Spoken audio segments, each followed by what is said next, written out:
دوستانو د یو وخت خبره ده چې په یو کلي کې دوه وروڼه اوسېدل. دا یو ورور دی بل ته وایي چې نو اخر تا د هغې خبره ولې منله؟ ستا په دماغ کې خو به خرابې نه و. دماغ زما نه، دماغ به ستا خراب وي. هغه خو زما ډېر خوږ دوست و. ما ته څه پته وه چې هغه به ما دوکه راکوي. بس ما ته ډېرې خبرې مه کوه، ستا کارونه به ما لیونی کړي. نه نو په دې کې ما ته څه غلطي ده چې ته ما ته غوسه کوې؟ دواړه وروڼه دغلته کې په جګړه وي او دلته ورته د هلال نومي یو کس پټ شوی وي. نو هلال د ځان سره وایي چې ارې دا دواړه وروڼه خو په جګړه دي، دا خبره زه بل چاته کومه، د نفاق چاودمه. هلال دا خبرې وکي او د دغه ځای نه روان شي. د لږ ټایم مزل نه پس ورسره یو کس ملاو شي. نو هلال دغه کس ته وایي سلام ملګریا، چېرته روان یې؟ ملګریا بازار ته روان یم، لږ ضروري کار مې دی. ښه د یوې خبره نه دې خبر کړمه، د ازلانو د افغان ډېره سخته جګړه وه، اوس پته نه لګي چې څه به شوي وي. دا ته څه وایې؟ افغان او ازلان خو ډېر ښارونه دي، هغوی به بیا څنګه جګړه وکړي؟ په دماغ خو به دې خراب شوي نه وي. ما ته د بکواس خبرې مه کوه، ما تعالی خبر درکو، نور ستا کار دی.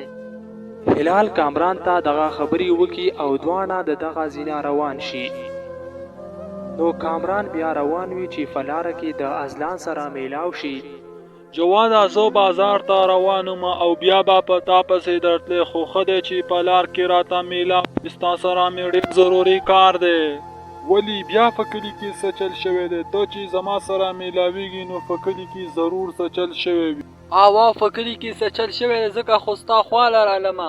افغان او ازلان په یو بل پسې تبرګې راغیستی او پته نه لګي چې اوس به څه چل شوی وي. ستا ډېره مننه کوم چې تا ما ته دا خبر راکړو.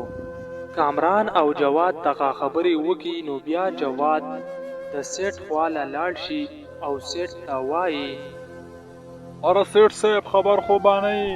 افغان او غزلان ډېره خطرناکه جګړه وکړه، نن په 10 بجې به یې جنازه وي. جواده ته دا څه وایې؟ هغه زمونږ ډېر ښه ملګري وو، الله دې ورته بخښنه وکړي. راځئ چې جنازې له یې ورشو.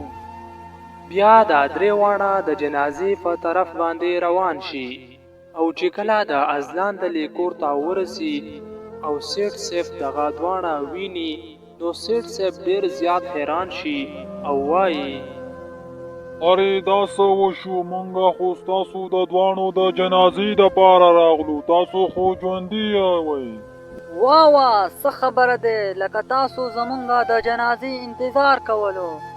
او بالکل مونږ ستاسو د جنازې دپاره راغلي یو، ځکه چې مونږ ته جواد خبر راکړو چې دې دواړو وروڼه جګړه کړې ده او یو بل یې مړه کړي دي. نو د دې دپاره مونږ ستاسو د جنازې دپاره راغلي یو.